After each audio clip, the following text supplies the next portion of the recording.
So ಇವತ್ತಿನ ಕ್ಲಾಸಲ್ಲಿ ನಾವೇನು ಪಾಠ ಸ್ಟಾರ್ಟ್ ಮಾಡ್ತೀವಿ ಅಂತ ಹೇಳಿದ್ರೆ ಐ ಪಿ ಎ ಅಂದರೆ ಇಂಟರ್ನ್ಯಾಷನಲ್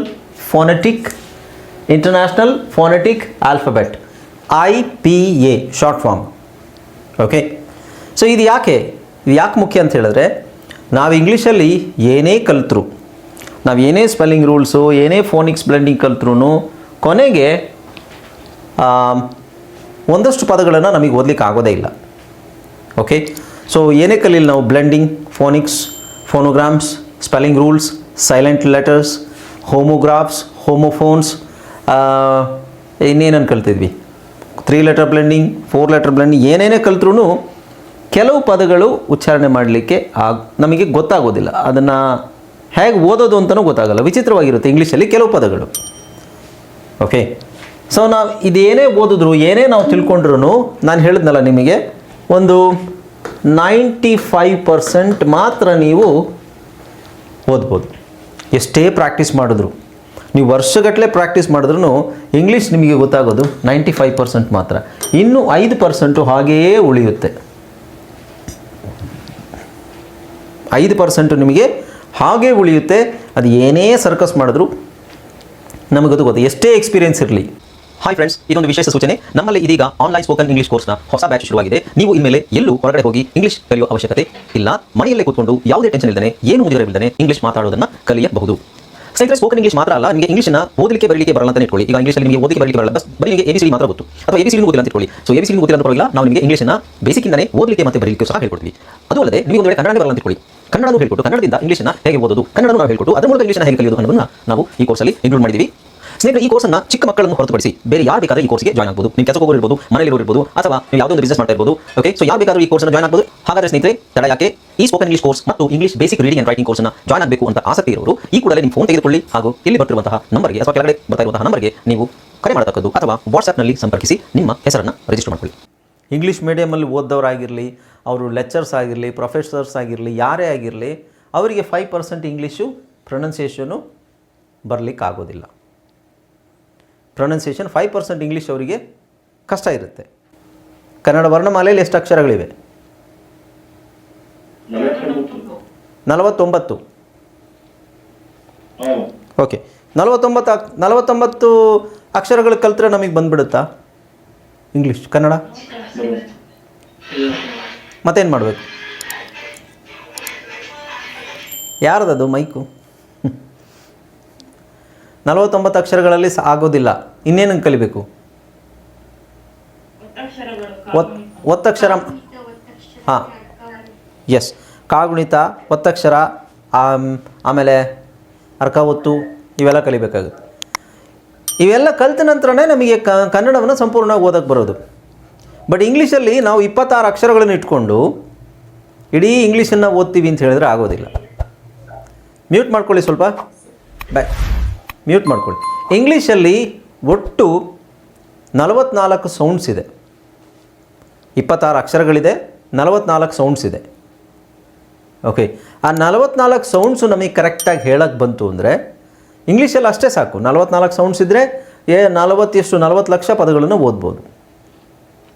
ಓಕೆ, ಸೊ ಈ 44 ಸೌಂಡ್ಸು ಏನಿದೆ, ಆ ಸೌಂಡ್ಸಿಗೆ ಬರುವಂತಹ, ಆ ಉಚ್ಚಾರಣೆಗೆ, ಆ ಶಬ್ದಕ್ಕೆ ಬರುವಂತಹ ಅಕ್ಷರ ನಾವು ಇಂಗ್ಲೀಷಲ್ಲಿ ABCD ಅಂತ ಓದ್ತಾ ಹೋಗ್ತೀವಿ. ಎಗೆ ಆ, ಬಿಗೆ ಬ. ಸೊ ಇದೇನೇ ಓದಿದ್ರೂ ನಮಗೆ 95% ಮಾತ್ರ ಅಚೀವ್ ಮಾಡೋಕ್ಕಾಗುತ್ತೆ. ಇನ್ನು 5% ನಮಗೆ ಆಗೋದೇ ಇಲ್ಲ. ಓಕೆ, ಅದ್ರ ಉಚ್ಚಾರಣೆನೇ ಬೇರೆ ಇರುತ್ತೆ. ಓಕೆ, ಸೊ ಅದಕ್ಕೋಸ್ಕರ ನಾವೇನು ಮಾಡಬೇಕು ಅಂದರೆ ಈ ಲಿಪಿನ ಕಲಿಬೇಕು. ಈ ಇದು ಸಿಂಬಲ್ಸ್, ಇದು IPS ಸಿಂಬಲ್ಸ್ ಅಂದರೆ, ಈಗ ನಾನು ಒಂದು ಕ್ಲಾಸ್ ಏನೋ ತೊಗೊಂಡಿದ್ದೀನಿ ಇದ್ರದ್ದಲ್ವಾ. ಸೊ ಸಿಂಬಲ್ಸ್ ಅಂದರೆ ಏನು? ಇದನ್ನು ನೀವು ಈ ಸಿಂಬಲ್ನ ಕಲ್ತ್ಬಿಟ್ಟು ಡಿಕ್ಷ್ನರಿ ರೆಫರ್ ಮಾಡಬೇಕು. ಈ 5%ಗೆ ಮಾತ್ರ, 5%ಗೆ ನಾವು ಡಿಕ್ಷ್ನರಿ ರೆಫರ್ ಮಾಡಬೇಕು. ನಾನು ಹೇಳಿರೋದು ಸರಿ ಇದೆಯಾ ಇಲ್ವಾ, ನಾನು ಹೇಳ್ತಾ ಇರೋದು ಸರಿ ಇದೆಯಾ ಇಲ್ವಾ ಅಂತ. 95% ನಾವು ಆಗಲೇ ಅಚೀವ್ ಮಾಡಿದ್ದೀವಿ ಅಂತ ಅಂದ್ಕೊಳ್ಳಿ. ಇನ್ನೂ ನಿಮಗಿದೆ, ಫೋನೋಗ್ರಾಮ್ಸ್ ಎಲ್ಲ ಇದೆ. 95% ನಾವು ಅಚೀವ್ ಮಾಡಿದ್ದೀವಿ, 5% ನಮಗೆ ಬರ್ತಾ ಇಲ್ಲ. ಇದು ಹೇಗೆ? ಉದಾಹರಣೆಗೆ ಒಂದು ಪದ ಹೇಳ್ತೀನಿ,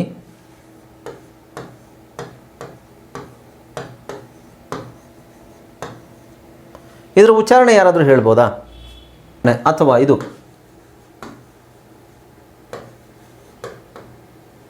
ಅಲ್ಲ,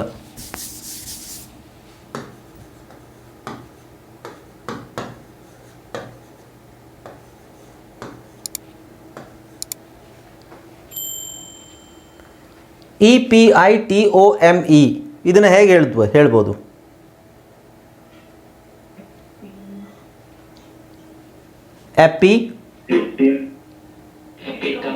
ಎಪಿಟಮ್. ಓಕೆ, ಇದು MORTGAGE,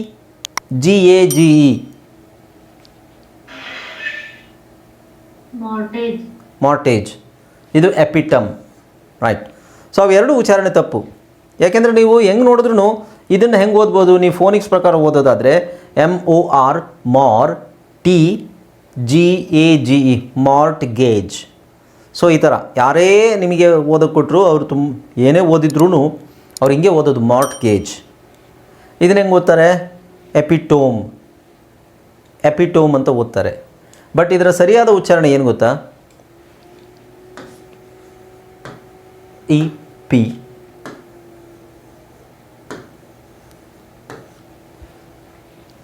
ಎಪಿಟಮಿ ಅಥವಾ ಎಪಿಟಮಿ ಅಥವಾ ಎಪಿಟಮಿ ಅಂತ ಹೇಳ್ಬೋದು. ಇದರ ಉಚ್ಚಾರಣೆ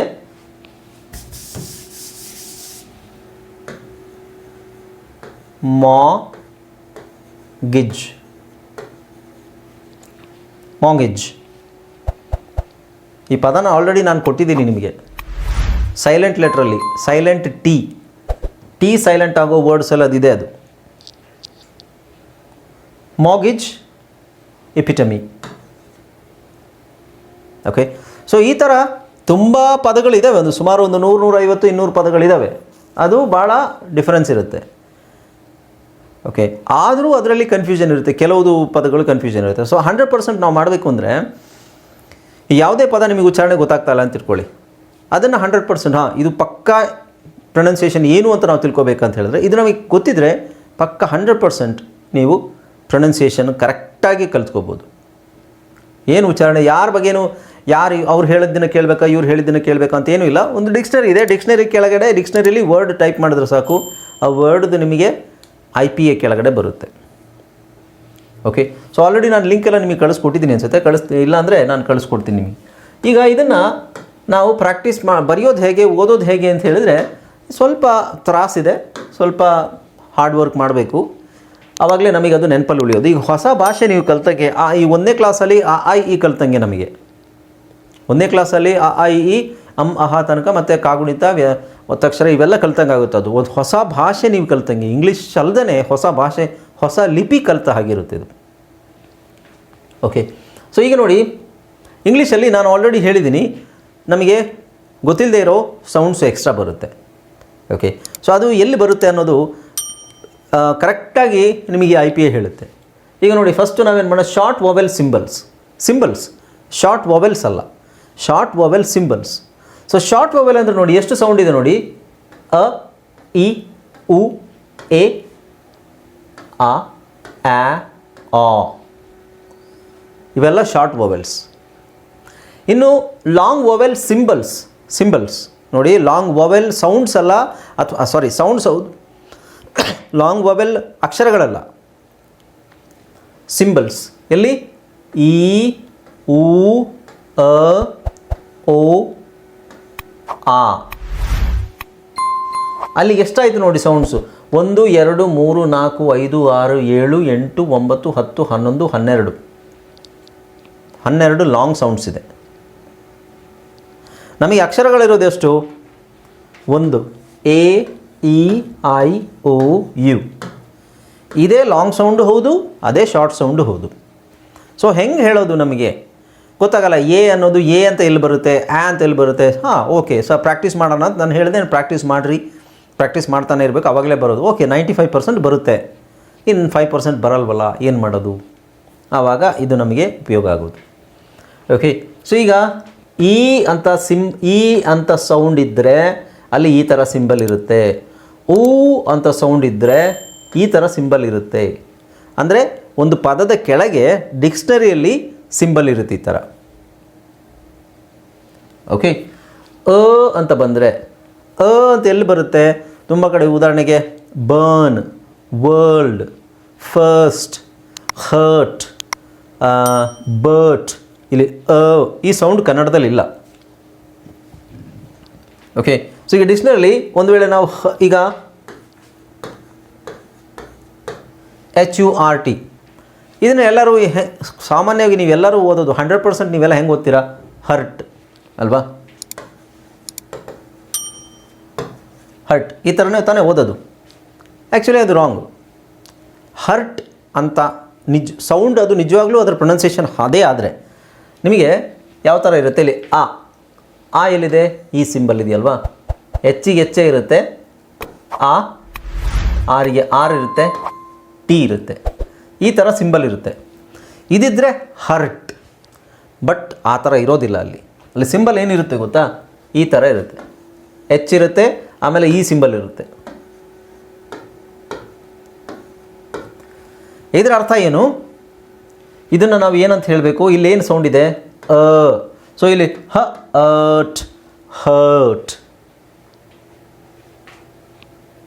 ಓಕೆ, ಇದು ಎಲ್ಲಿ ಸಿಗುತ್ತೆ ನಿಮಗೆ? ಡಿಕ್ಷನರಿಲಿ ಇರುತ್ತೆ, ಯಾವುದೇ ಪುಸ್ತಕಗಳಲ್ಲಿ ಇರೋದಿಲ್ಲ. ಡಿಕ್ಷನರಿಲಿರುತ್ತೆ. ಡಿಕ್ಷನರಿ ರೆಫರ್ ಮಾಡಬೇಕು. ಆ 5%ಗೆ ನಾವು ಡಿಕ್ಷನರಿ ರೆಫರ್ ಮಾಡಬೇಕು.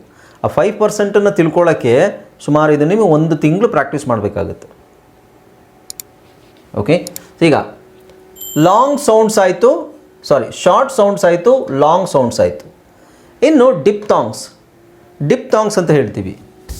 ಡಿಪ್ತಾಂಗ್ಸ್ ಅಂತ ಏನಕ್ಕೆ ಹೇಳ್ತೀವಿ ಅಂತ ಹೇಳಿದ್ರೆ, ಅಲ್ಲಿ 2 ವವೆಲ್ ಸೌಂಡ್ಸ್ ಇರುತ್ತೆ.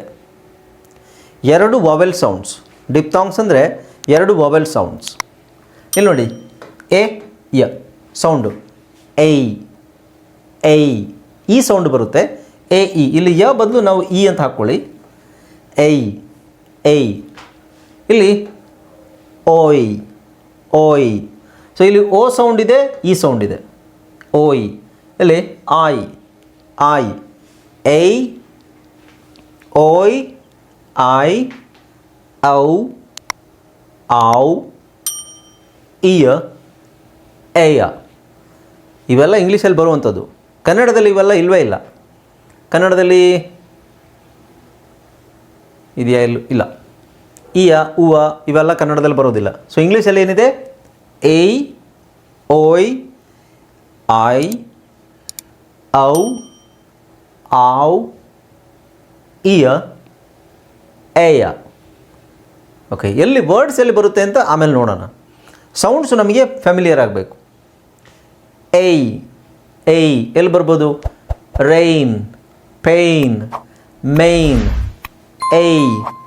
ಐ, ಓಯ್, ಬಾಯ್, ಓಯ್, ಕೋಯಿಲ್, ಫಾಯಿಲ್, ಟಾಯ್ಲ್, ಆಯಿಲ್, ಓಯ್ ಸೌಂಡ್ ಬರುತ್ತೆ.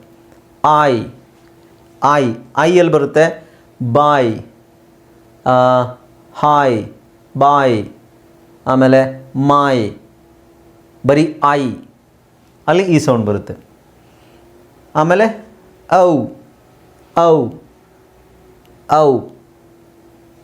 ಈಗ ಉದಾಹರಣೆಗೆ ನೌ, ಅದಕ್ಕೂ ಔ ಅಂತಲೇ ಸೌಂಡ್ ಬರುತ್ತೆ. ಆವ್, ಖಾವ್, ಆಮೇಲೆ ಬಾವ್, ನಾವ್. ಓಕೆ, ಸೊ ಇವೆಲ್ಲ ಸಣ್ಣ ಸೌಂಡ್ಸು ಇಂಗ್ಲೀಷಲ್ಲಿ. ಸಣ್ಣ ಸೌಂಡನ್ನು ಅದಕ್ಕೂ ಪ್ರತಿಯೊಂದು ಚಿಕ್ಕ ಸೌಂಡಿಗೂ ಒಂದೊಂದು ಸಿಂಬಲ್ ಇರುತ್ತೆ ಇಂಗ್ಲೀಷಲ್ಲಿ. ಅದನ್ನು ನೀವು ಫಸ್ಟು ತಿಳ್ಕೊತಾ ಹೋದರೆ ತುಂಬ ಡೀಪಾಗಿ ತಿಳ್ಕೊಬೇಕು. ಅದರ್ವೈಸ್ ಜಸ್ಟ್ ಮೇಲ್ಮೇಲೆ ನಾವು ನೋಡಿಕೊಂಡ್ರೆ ಸಾಕು ಅಂತಿದ್ರೆ ಓಕೆ. ಬಟ್ ಅದೇನಂದರೂ ಕಂಪ್ಲೀಟಾಗಿ ನಮಗೆ 100% ಬೇಕು ಅಂತ ಹೇಳಿದ್ರೆ ಡಿಕ್ಷನರಿ ರೆಫರ್ ಮಾಡಬೇಕು. ನಾನು ಹೇಳಿದ್ರೆ 95%. ಸೊ 95% ನಾವು ಪ್ರಿಪೇರ್ ಆಗಬೇಕು. ಸ್ಪೆಲ್ಲಿಂಗ್ ರೂಲ್ಸು, ಫೋನೋಗ್ರಾಮ್ಸು, ಅದು ಇದು ಅಂತೆಲ್ಲ ನಾವು ಓದಿ ಪ್ರಿಪೇರ್ ಆಗಬೇಕು. ಆಮೇಲೆ ಇದನ್ನು ನೀವು ಡಿಪೆಂಡ್ ಆಗಬೇಕು. ಫಸ್ಟಿಗೆ ನೀವು ಇದನ್ನು ಡಿಪೆಂಡ್ ಆಗಲಿಕ್ಕೆ ಆಗೋದಿಲ್ಲ. ಅದು ಭಾಳ ಕಷ್ಟ ಆಗುತ್ತೆ. ಓಕೆ.